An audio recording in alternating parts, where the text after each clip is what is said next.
안녕하세요. 리얼스터디 수연맘입니다. 오늘은 감정평가사 시험에 대해서 많은 분들이 좀 개별적으로 문의를 많이 주셨어요. 이것에 대해서 좀 말씀을 드려보려고요. 감정평가사 시험은 1차 시험과 2차 시험이 있는데요. 1차 시험은 객관식으로 5과목이 있고요. 그리고 2차 시험은 감정평가사 실무, 감정평가 이론, 감정평가 및 보상법규 이렇게 3과목이 있어요. 감정평가사 시험은 난이도가 그래도 꽤 높은 시험인데요. 보통 2년 이상은 준비를 하시는 것 같고 몇 년 전까지만 해도 2년 차에 합격하는 비율이 좀 낮은 것 같았는데요. 최근에는 좀 높아졌다고는 하는 것 같아요. 그래도 주로 합격하시는 분들은 3년차, 4년차 분들이 많이 합격하시지 않는가 그렇게 한번 생각을 해봅니다. 감정평가사 시험은 사실은 객관식으로 출제되는 1차 시험보다는 논술형으로 출제되는 2차 시험의 그 비중이 좀 큰데요. 거의 수험 기간의 70에서 80%를 차지한다고 보셔도 되는데, 그래서 오늘 2차 시험에 대해서 한번 말씀을 드려보려고요. 모든 시험이 그렇듯이 가장 중요한 것은 일단 기본이라는 점을 꼭 말씀드리고 싶어요. 기본이 돼야 어떤 문제를 접하더라도 합격점 이상으로 답안지를 작성하실 수 있지 않은가. 어떤 분들은 답안지 작성 기술이라든지 문제 푸는 기술, 이런 기술적인 걸 중요하다고 생각하시는 분들도 있으신데요. 하지만 제 생각에는 일단 기본이 잡혀져야지 답안을 쓰던지 문제를 풀던지 그렇기 때문에 그런 효과를 발휘하기 위해서는 일단 기본이 먼저 돼야 되지 않나. 기본적인 이론에 대해 이해 없이는 합격하기는 좀 어렵다라고 말씀을 드리고 싶어요. 그럼 기본적인 이론 공부를 어떻게 해야 되는지 그거에 대해서 좀 말씀을 드려볼게요. 첫 번째로 공인중개사나 부동산 학과 다니셨거나 행정법 공부를 조금이라도 하셨던 분들은 감정평가사 이론이나 보상법규에 대해서는 어느 정도 지식은 아실 수 있으실 텐데요. 실무 같은 경우에는 우리가 살아오면서 그런 거 관련해서 공부를 해본 적은 거의 없는 것 같아요. 생소한 분들이 대부분이신 것 같고, 그리고 이론이라든지 법규 같은 것도 어느 정도 이론적인 지식이 있더라도 그것을 수험 적합하게 내 걸로 만들려면 기본적으로 좀 학원 강의를 좀 들으시는 게 좋거든요. 각 과목별로 좀 유명하신 강사분들이 있으실 거예요. 사실은 지금 제가 이제 수험계에서는 좀 멀리 떨어져 있기 때문에 어떤 분이 좀 유명하다라고 콕 집어서 말씀을 드릴 수 없겠지만 그런 거는 지금 수험계에 계시는 수험생분들이 제일 잘 아시기 때문에 지금 가장 유명하신 분들 강의를 좀 들으시는 걸 추천드리고요. 이때 기본 강의 들으실 때는 저는 3과목을 같이 들으셨으면 좋겠어요. 이 기간에는 이제 강의를 듣고 그 복습하는 거에만 좀 중점을 두고 공부를 하시는 게 좋을 것 같고요.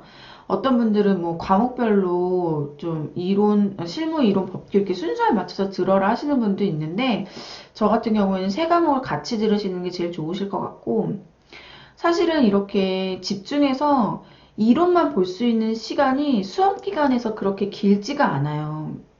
그렇기 때문에 이 시간을 굉장히 소중하게 생각하시고 내가 기본기를 좀 탄탄하게 다지겠다 라는 마음으로 좀 공부를 하셨으면 좋겠어요.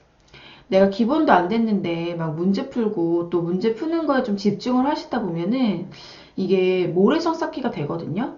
그렇기 때문에 처음 이 기간에는 좀 문제는 웬만하면 풀지 마시고 기본 이론에만 좀 충실하시는 시간이 되셨으면 좋겠습니다. 그리고 두세 달 동안 좀 기본을 다지셨으면 이때부터는 기본적인 좀 문제풀이를 진행하면서 기본서나 강의 교재 같은 것을 좀 다독하시는 것을 추천을 드려요. 앞부분은 좀 처음 듣는 내용들이 많아서 내가 처음부터 너무 완벽하게 이해를 하고 넘어가겠다 라는 생각에 막 정독을 하시게 되면은 시간도 많이 걸리거든요. 그리고 부동산 학문이라는 게 처음과 끝이 좀 연결이 많이 되기 때문에 이해 안 되시는 부분은 이제 빠르게 체크하시면서 넘어가시면서 나중에 한 바퀴를 딱 돌리고 다시 앞부분을 보신다고 하시면은 그때 이해가 안 됐던 부분들이 다시 좀 이해가 되게끔 그렇게 되는 거거든요. 그런 식으로 좀 다독을 하셔가지고 공부를 하시는 것이 시간도 많이 절약이 되고 내가 그 한 가지를 이해하는데 더 많은 도움이 되실 거예요. 그 다음으로는 어느 정도 내용이 좀 파악이 되셨다, 기본서를 좀 읽으셨다 하시면은 그 다음부터는 좀 방향을 정하셔야 되는데요. 어떤 분들은 좀 서브 노트를 직접 만드셔가지고 요약 정리를 하셔서 공부하시는 분들이 계시고, 또 어떤 분들은 이 서브 교재를 중심으로 책 한두 권 정도를 선택하셔가지고 그것을 기본으로 공부를 하시는 분들이 계세요. 저 개인적으로는 서브노트 만드는 거는 좀 너무 많은 시간이 소요가 되기 때문에 그렇게 추천드리고 싶은 방법은 아니에요. 그리고 좀 처음에 서브를 만들다 보면은 잘 모르는 상태에서 만들기 때문에 나중에 꼭 수정을 하게 되더라고요. 그래서 나는 진짜 꼭 내가 만든 서브노트를 가지고 공부를 하겠다라고 하시는 분들은 나중에 그 수정하실 수 있는 공간을 좀 만드시거나 내용을 추가하거나 아니면은 그 수정하기 쉬운 방법으로 좀 서브노트를 만드셔야지 돼요. 그래야 나중에 이거를 다시 뒤엎고 처음부터 다시 만들어야겠다라는 그런 생각을 조금이라도 좀 덜 하게 되는 것 같거든요. 그리고 이제 서브 교재를 기준으로 공부하시는 분들은 좀 책 자체에는 좀 추가할 수 있는 공간이 많이 없잖아요. 그럴 때는 포스트잇을 좀 활용을 하셔가지고 붙이시면서 공부를 하시면 좋은데요. 그렇게 되면 책이 개정판이 나오더라도 이 포스트잇만 옮겨 붙이면 새로운 책도 바로 내 책이 되는 거거든요. 그러면은 내가 다시 시간을 들여서 나만의 서브노트를 다시 만들지 않아도 되지 않을까. 특히 감정평가 및 보상 법규 법전을 좀 자주 보게 되실 텐데요. 좀 중간중간 메모하는 부분은 꼭 포스트잇을 활용을 좀 하셔서 법전에 붙이셨으면 좋겠어요. 나중에 법전을 바꾸실 때에도 기존 법전에 이 포스트잇만 갖다 붙이면 새로운 이제 법전도 내게 바로 되는 거거든요. 그렇기 때문에 포스트잇을 좀 활용을 잘 하셨으면 좋겠고요. 그리고 뭐 서브 책이나 이렇게 기본서를 보시면서 중요한 부분은 별표나 아니면 뭐 하트 같은 모양으로 좀 표시를 해 두셔야지 돼요. 그리고 또 나중에 문제를 좀 많이 풀어보실 거거든요. 그럴 때 문제를 풀고 나서 내가 좀 잘 틀렸던 부분이라든지 내가 좀 잘 적지 못했던 부분, 논술하지 못했던 부분을 좀 서브에다 표시를 해두시는 게 좋아요.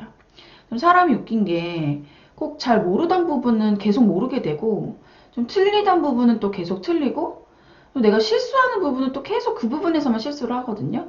그렇기 때문에 내가 약한 부분이 무엇인지 그 결핍을 찾으시는 게 중요합니다. 이렇게 또 정리를 또 미리미리 해놓고 그때그때 해두셔야지 시험이 얼마 안 남았을 때 내가 부족했던 부분만 좀 빠르게 다회독을 하실 수 있거든요. 그렇게 하면은 내가 부족했던 부분이 금방 채워지시는 거를 아실 수 있을 거예요. 그리고 또 주의해야 될 점은요. 공부를 좀 하시다 보면은 서브 노트나 서브 교재가 좀 마음에 안 드시는 부분이 분명 생기세요. 내 의견하고 좀 다른 내용이 적시되어 있는 경우도 있고요. 그럴 때는 막 서브 노트를 처음부터 다시 만들거나 아니면은 기본서를 좀 바꾸고 싶은 충동을 느끼게 돼요. 하지만 좀 그런 충동은 조금은 접어두시는 게 좋아요. 왜냐면은 우리가 시험이라는 거는 날짜가 또 정해져 있고 정해진 날짜 안에서 우리가 공부해야 되는 거는 좀 한계가 있잖아요. 그렇기 때문에 이걸 또 바꾸게 되면은 여기에 또 너무 많은 시간 소비가 되거든요. 우리가 학교 다닐 때도 맨 앞에 막 집합 부분만 열심히 해가지고 집합 부분만 좀 까맣게 되잖아요.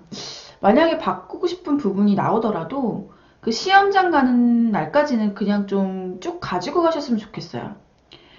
그리고 나서 그거를 좀 시험이 끝나고 나서 하시면 좋거든요.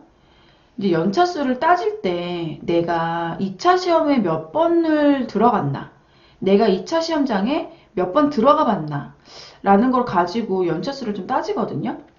일단은 2차 시험을 끝까지 몇 번을 준비했느냐에 따라서 실력 차이가 확 달라져요. 그렇기 때문에 끝까지 쭉 밀고 나가시는 좀 그런 모습을 보여주시는 게 좋아요. 진짜 나는 바꾸고 싶다. 이 부분 진짜 없애버리고 싶다. 하시는 부분이 있으시면 저희 시험이 이제 논술 시험이기 때문에 100% 합격을 확신하실 수는 없어요. 내가 잘 본 것 같아도 떨어지시는 분들이 많고요.